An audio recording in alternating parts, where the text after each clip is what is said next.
The Utah Jazz reverse course and are listening to trade offers for Donovan Mitchell. What's going on with the Jazz and where could Mitchell end up? It's the Wednesday episode of Locked On NBA. Let's go. You are Locked On NBA, your daily NBA podcast. Part of the Locked On Podcast Network, your team every day. Welcome to the Wednesday edition of Locked On NBA, the daily podcast covering everything you want to know about the association, which, hey, does not stop, and there needs to be a 5-day-a-week podcast on this. On Wednesdays, I'm your co-host, Jake Madison, at NOLA Jake on Twitter, and the host of the Locked On Pelicans podcast. And I'm John Karalis, at John_Karalis on Twitter, and I host the Locked On Celtics podcast. Don't you love when a show just comes together, John? Just texting throughout the day, like, what do we talk about today? And then, boom. Yeah.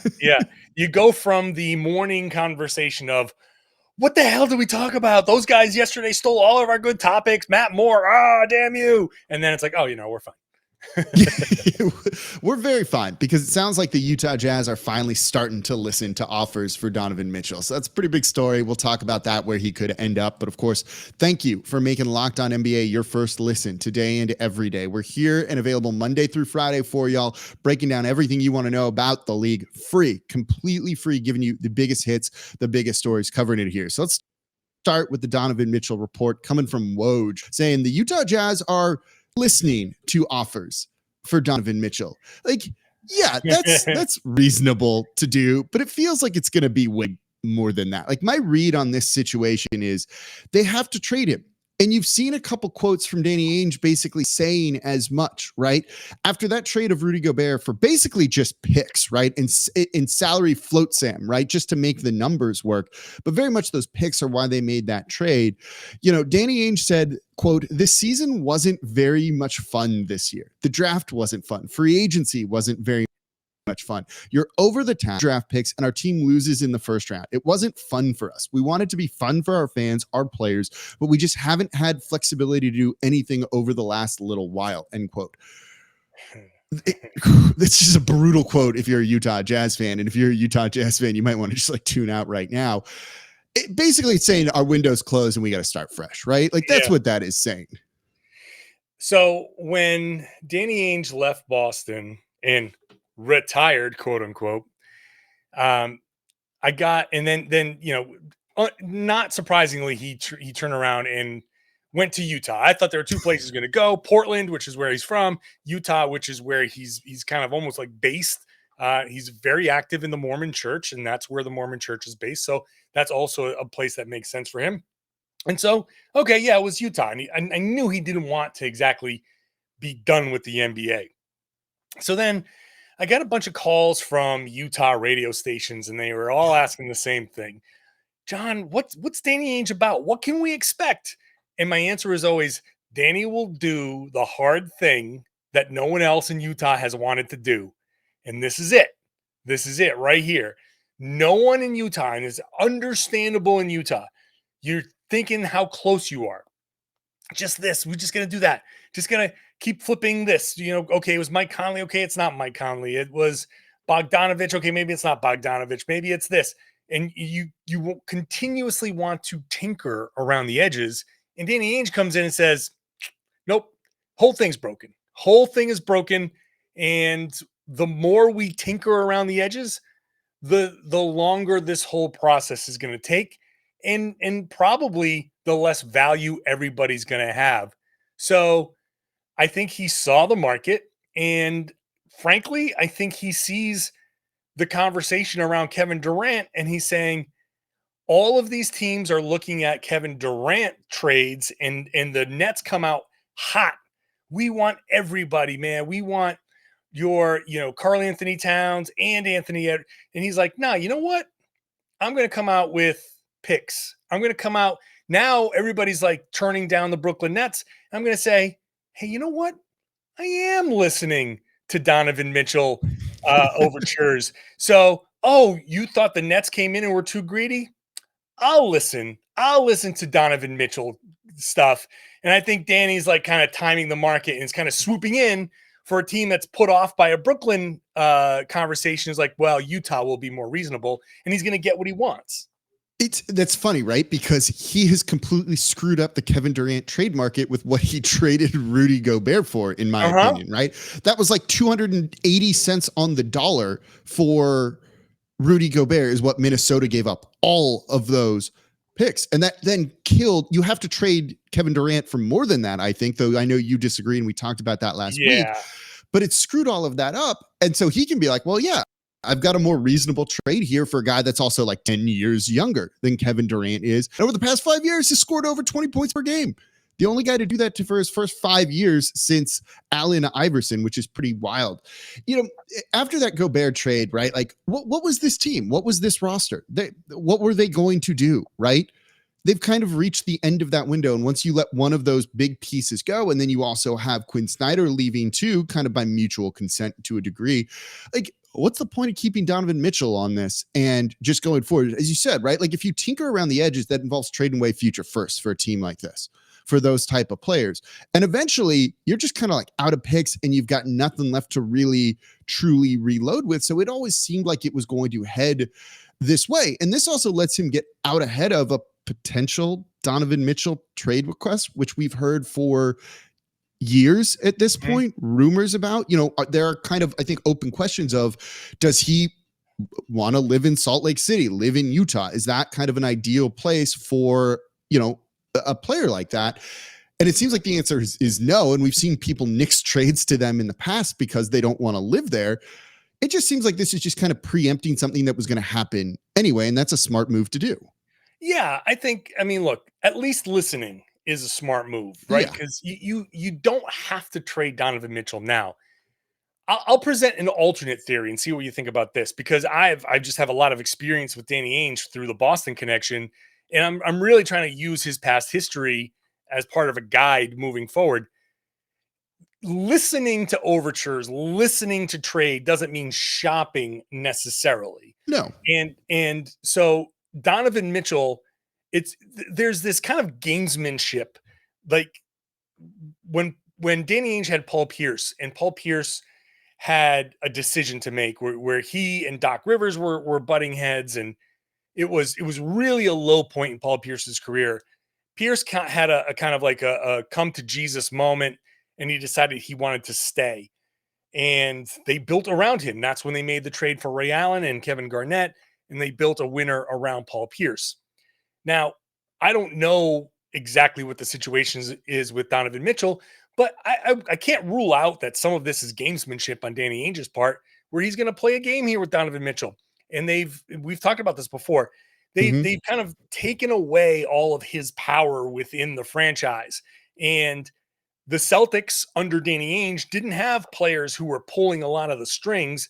The team was kind of separate. Like they didn't have a lot of that. So taking that kind of power away from Donovan Mitchell gives him the choice. Do you want to make a trade request? Are you going to be on board with what's going on here? You've got a few more years left on your deal.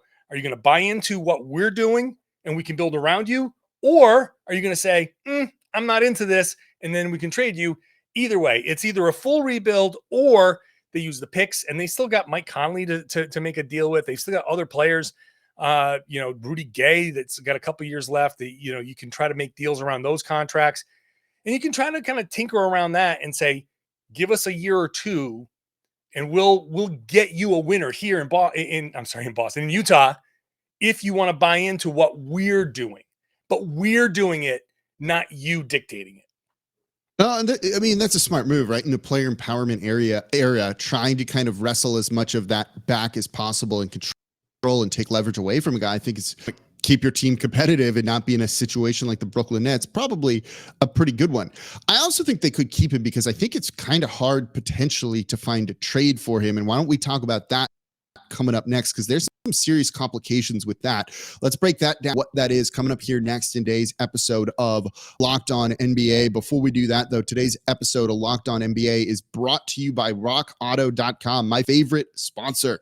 I work on all of my cars myself. I got a 1976 Corvette sitting outside. I get all my parts over at rockauto.com because it's cheaper than anywhere else. You go into one of those chain stores, they're going to have one part in stock. It may or may not really fit your car, and you're going to be stuck paying the price that they want to charge you for it. That's it. You don't really have any other options there. You don't need to deal with that. Just go to rockauto.com and look at their super easy to use website, and it's super easy. Year, make, model of your car, and they're going to show you all the parts available for your car or truck. You got different price points. You want performance parts, you can get those. You need something just to keep your car going so you can get to work. You can get the cheap one too, and it'll fit and it will be great for your vehicle. And if you don't work on your car yourself, but you got to take it in, buy the part on rockauto.com and just only have the mechanic charge you for the labor. It's still going to save you money. So rockauto.com is your absolute solution to any auto parts needs. So go to rockauto.com right now, see all the parts available for your car or truck, right? Locked On in there. How did you hear about us box? So they know we sent you. Amazing selection, reliably low prices, all the parts your car will ever need. Visit rockauto.com.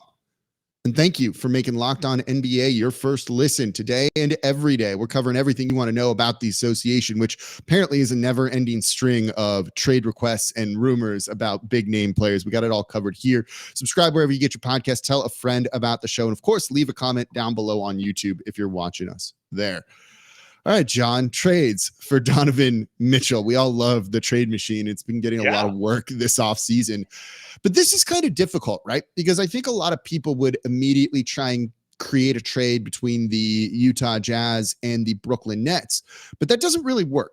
And that's the same reason why it's tough to construct a trade potentially to the Miami Heat too, at least a kind of two-team deal. And that's that designated rookie extension that we've heard a lot about when it comes to the Kevin Durant thing of you can't have traded for two guys on those designated rookie extensions. So you already, for the Nets, it makes, I guess it would then work actually for the Miami Heat. So that actually works out in their favor. But for the Brooklyn Nets, they traded for Ben Simmons, who's on that. So they could not pair Ben Simmons, Kyrie Irving, let's say, and Donovan Mitchell together. So it kind of it leaves us to looking for like three-team trades. I did have that wrong though. Adebayo's on one, but he's not being traded in this case. So maybe the Miami Heat, who are rumored to be interested in him, like immediately become the front runners, I guess. Well, I mean, it's just a matter of what do you value? I feel like Miami can say, hey, we've got Hero, we've got Robinson. That's the centerpiece of a deal. We're going to put something together. I don't know that that's what Utah would be looking for, considering what they got in the Rudy Gobert trade. If you're looking for a bunch of picks, it's either you get all of those picks to make the picks, or you get those picks to trade and flip for win now pieces. So if you're trading Mitchell away, I'm going more pick heavy on the return. And I'm not thinking that a Miami return of whomever they send back is going to be as valuable, because now you're opening up a window of a few years of championship contention. Those picks, I don't think, are going to be as valuable as maybe you can get from somewhere else. So I think Miami sure can be in the mix, but I don't think that they're at the top of the list. I mean, also, it's like Tyler Hero and Duncan Robinson as a centerpiece, as you said, like really that attractive, like in the first place for a player of Donovan Mitchell's caliber. And I think people underrate maybe Mitchell a little bit, given some of the Utah Jazz struggles the past couple of years in the postseason. But, you know, for a guy who's 3 years straight making the All-Star team, that young, that good, like, also, can you imagine Tyler Hero wanting to play in Utah? Like, I feel so bad kind of crapping on a small market like this, but going from Miami to Utah, they're going to be thrilled to be there, aren't they? They're just going to be frowning in the press conference if they were unveiled, I think. Yeah, I mean, yeah, I'm with you on that. I just don't see Miami as, I feel like Miami's trade package has been kind of overblown. So yeah, that's fair. I agree with that. I think we just have to look elsewhere. And the question is, where is that elsewhere? And if the Jazz are just looking at draft picks, I don't think that they are necessarily looking like there's a tendency to look to the East for Mhm. these trades. I don't think it's going to matter for Utah. I think you can stay in the West. It's a matter of where in the West can they get this done. Think, you look at maybe a team like Memphis, if they're kind of really like, we're going to go all in here. They have a couple other assets. They have some young, intriguing players too. They've drafted pretty well. Is that potentially an option? Would you like that to pair him in the backcourt with John Morant potentially? Well, sure. The problem is you're a lot of these leave you with very undersized Yeah, backcourts. you're okay. You know what I mean? And it's Yeah. I'm not sure where the fit is, but look, Memphis going all in could work, but I would think that they would have to trade Tyus Jones, and they just signed him, so that kind of changes. Mhm. Like there are a lot of recent signings that, in theory, I could look at Portland and say, hey, maybe Portland Yeah. could say, oh damn, maybe this is an upgrade over Anthony Simons, and you can trade him and picks, and the Jazz can be like, yeah, that's a young guy, but he just got signed, so he can't be traded until January. So there's like, I would say, oh wow, Portland can put this package together, but all of a sudden there are restrictions here. So if we're doing it in the summer, like you Mhm. can't trade Tyus Jones, and they might want Tyus Jones. But Memphis could be a target. What about Dallas? What about Dallas kind of coming back and saying, hey, here's okay, Jalen Brunson, you're out. Well, let's upgrade Let's that just spot. upgrade here. You know, Oh man, the Knicks would be we're used to so playing with a smaller upset. shooting guard. Why not? No, I don't hate that. I don't know if they have a package they could put together. I'm kind of looking at their roster right now and like, what would it be? And I'm not entirely sure there's something that makes a ton of sense. I do like the idea in theory. They're kind of used to that, right? He's better than Brunson is, certainly, I think. And it would relieve some of the pressure off of Luka Doncic. So I don't hate Dallas. And this just also seems like a Dallas kind of move, right?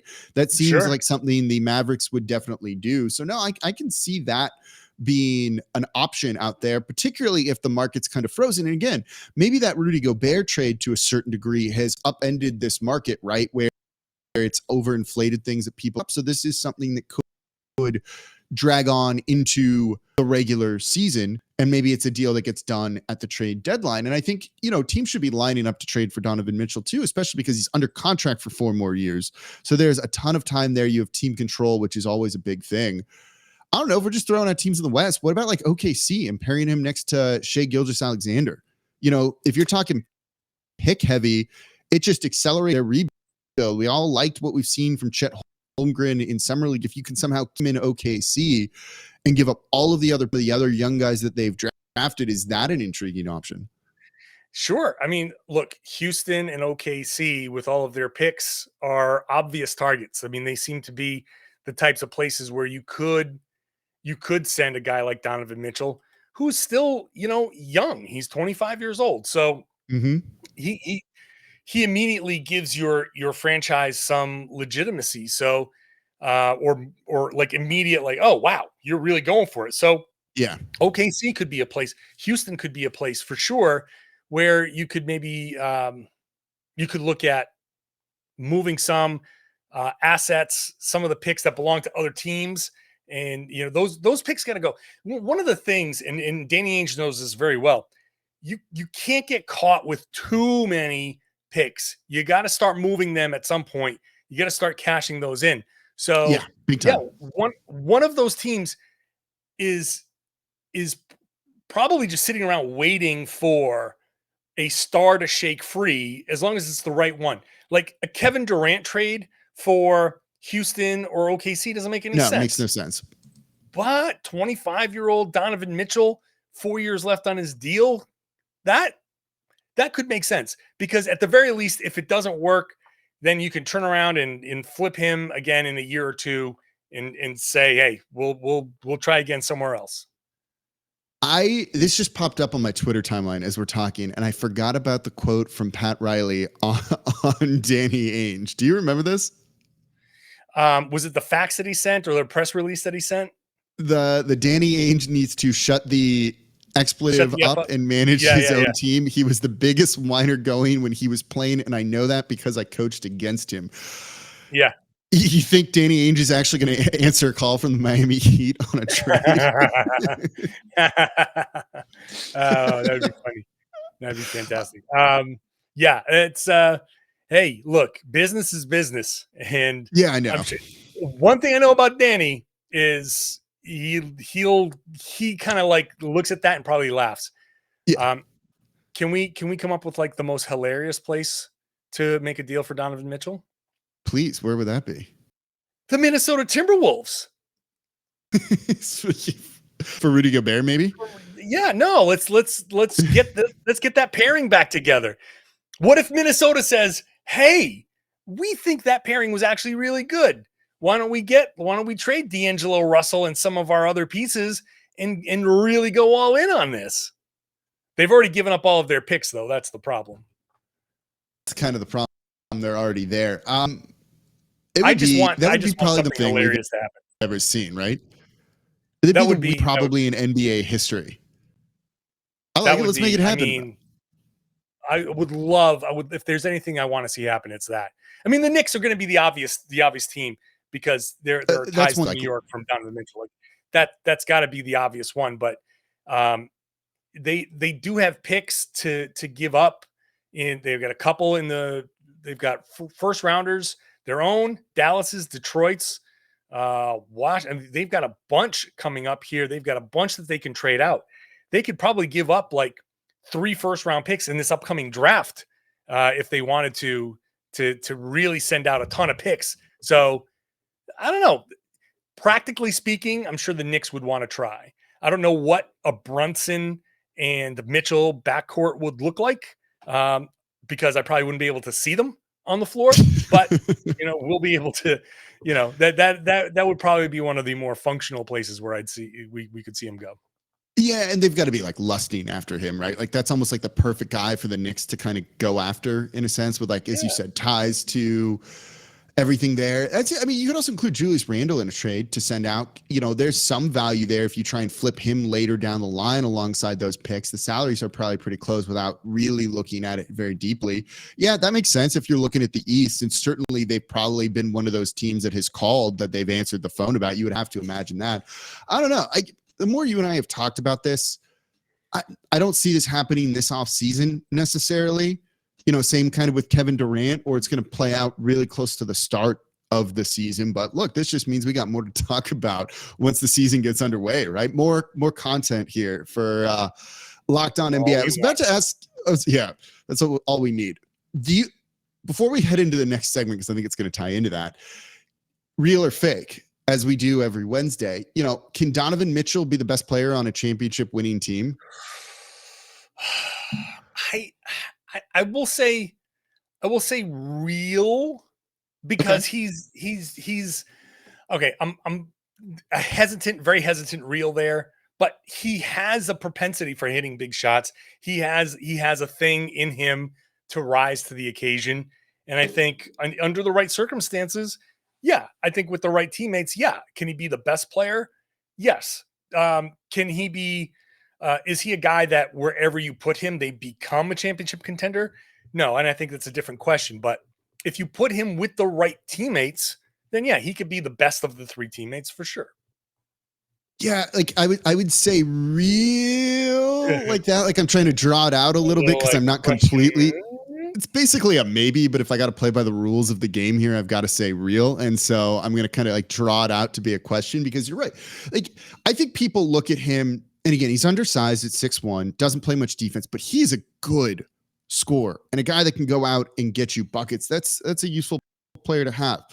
But this ties into what we're going to talk about next, which is some other guards, Damian Lillard and Bradley Beal. That's coming up here next in today's episode of Locked On NBA. Before we get to that, though, today's episode of Locked On NBA is brought to you by BetOnline.net. BetOnline is your number one source for all your betting needs and sports info. So you can find all the latest sports developments, league reviews, and news, including Major League Baseball, golf, fights, boxing, whatever it is you might want. BetOnline.net is your continued source for all your sports wagering information, including live betting, esports, and scores. Plus, you can probably get in on the next team that Donovan Mitchell might be traded to. So BetOnline, it's the fastest and easiest way to check in on everything and put the wagers down that you want. So head to the website today or use your mobile device to learn more about the trends and the action over at betonline.net. BetOnline, where the game starts. And thank you for making Locked On NBA your first listen today and every day. We're here Monday through Friday for y'all, breaking down everything you want to know. So subscribe if you get your podcast, follow along on YouTube, comment down below on YouTube too. Do you think Donovan Mitchell can be the best player on a title winning team? But what about two other guards that signed some big time extensions this offseason, Damian Lillard and Bradley Beal? John, take it away. So the question is, real or fake? Can Beal or Lillard, one of the two, can one of those two guys win a championship with their current team? And I was listening to a competing podcast on a 4-letter network. I'll just say I was listening to Zach Lowe's podcast. And they brought up an interesting topic. Bradley Beal is being treated as oh my God, what's he doing? If he was serious about winning a championship, he'd go to another team. Yet Damian Lillard is seen as, wow, that loyalty, man, that guy is really all about it. So it's almost like two separate conversations there, but they're kind of in the same boat. So I kind of was curious, can either of them, having just signed big extensions or will sign in Lillard's case, that 2-year, 120 million, whatever it is. Can either of those guys under these giant contracts win a title where they are? So, or real or fake? I was trying one of them will. That's one the of them phrasing will. of the question. So it's fake, right? Like it's fake. There can't be to me, there can't be another answer other than fake. I'd be shocked if you say real in any capacity here. Part of it is just, this is a different question, right? Than can Donovan Mitchell be the best player on a title winning team, right? I definitely think both those guys could be, just not on the current teams and the current makeup, hence the question here. I don't have a ton of faith in Portland to really kind of get it right. You know, they're kind of spinning the wheels to a certain degree, trading CJ McCollum away, only basically to just sign younger CJ McCollum in Anthony Simons. It's more or less the same kind of player, just younger. So there's nothing wrong with that. I just don't see them being dramatically different than they were a year ago, or even at the time when they were kind of their best, right? Making the Western Conference Finals, clearly never really being able to get past those Warriors teams. And when you look at how competitive the West is right now, those play-in tournament teams might be winning close to 50 games or something along those lines next year. It feels like it won't actually be the case, but it feels like that. So no, I don't see Damian Lillard winning a title at all with that current makeup of the Portland team, barring some crazy shakeup, and I don't see that happening. And it's more or less the same for Bradley Beal and the Wizards, right? There's not a ton of flexibility, a ton of future assets to kind of retool significantly around him. And for those reasons, I think it's fake. I think if you even came in and said real or fake, it's a greater than 50% chance that they could win a title with their current teams. I would still say fake. Yeah, I think this is more just an indictment on the front offices of those two teams, that these contracts, and it's an indictment, I think, on the system itself, which I agree with that. Was the topic at hand when that conversation was going on, that I wanted to kind of extend into our podcast, which was, what are they supposed to do? What is Washington supposed to do here? What's Portland supposed to do here? They're in positions, especially Portland, in a smaller market, wildly popular guy who raises the level of everybody's play. Like in Lillard in particular, takes a team that you can say, well, on paper, without Lillard, and you just put, here's a good player, here's a 40-win team, and Lillard gets you to 52 wins or some craziness, because he's good for like 4 buzzer-beating wins on his own shots. You know, so the thing with Lillard is, well, if you're the Blazers, of course you're going to sign him. Of course you're going to give him money. In 2 years, $20 million that number is going to be, is a no-brainer. At the same time, it doesn't put you in a position to make other moves easily. And that's going to be the position that Washington's in. And that's going to be a position where a lot of these teams are in. There's a loyalty factor here from the teams, from the players, but you end up getting punished for that loyalty that fans want. This is the thing that fans want. People in DC love Bradley Beal, and I'm not saying that as a universal thing, but here's a guy who is loyal to his team, has been there forever, wants to stay there. And suddenly it's a negative, and that part I don't like. We're supposed to reward these types of situations. So no, I don't think that they can win titles with their current teams, but I say that to say the system kind of sucks.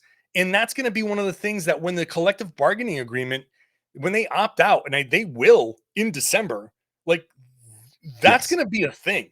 And we have to watch that closely, because really what this conversation ultimately is about is, hey, is there going to be some sort of labor strife at the end of this upcoming season? Are they going to be able to come together on some of these issues? Because this is one of those issues, and continue making tons of money. But this is something that has to be, I think, solved. Yeah. Okay. Now I see why you posed this question to me when we were planning out the show. And it's not, I was like, this one seems obvious. Okay. So yes, I agree with you on everything you just said, right? It's more about the system. There was nothing either of these teams should have done anything differently when it comes to how they handled the contracts of these two guys. Could they have made some other moves here and there? Yeah, to be more competitive. Could they have drafted differently, better? Certainly, right? But that's tough. But it's a system that in a sense can very much penalize you for keeping your own guy and giving him that 25-30% of the salary cap, which makes it really tough. And I wonder if teams, and I don't imagine this would happen, do you not pay the luxury tax, maybe dollar for dollar, whatever it might be, on your own drafted guys or something like that, to try and kind of find a compromise for the Portland Trailblazers to almost get rewarded in a sense for drafting well and bringing Damian Lillard along and being able to keep him here? And if they had more money to spend and create a better team, are they able to keep him there longer because they're more competitive, right, than him jumping ship to another franchise? Same for Bradley Beal. I don't know if that's the fairest way to go about that in the NBA, but this is a conversation that's going to be had to a certain degree, right, about the Warriors' massive luxury tax and salary bill for basically paying their own guys.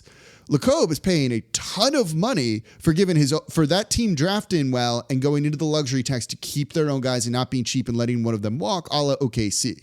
I think when we look at the tax system and how punitive it was designed, I think before the salaries were exploded the way that they did. Mm-hmm. It was designed before we saw the TV money coming this high.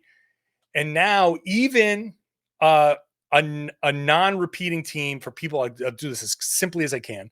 There's two tiers of taxes: a repeater and a non-repeater. If you've been in the tax for three of the prior 4 years, you're a repeater, and your taxes are exponentially higher than the others. And even if you're a non-repeater, you start at $1.50 per dollar that you're over, and every $5 million you're over, it goes up. It goes up to like $250 and $275 and $325 and then $370. So the Celtics, for example, dodged the tax last year and went out of their way to dodge the tax.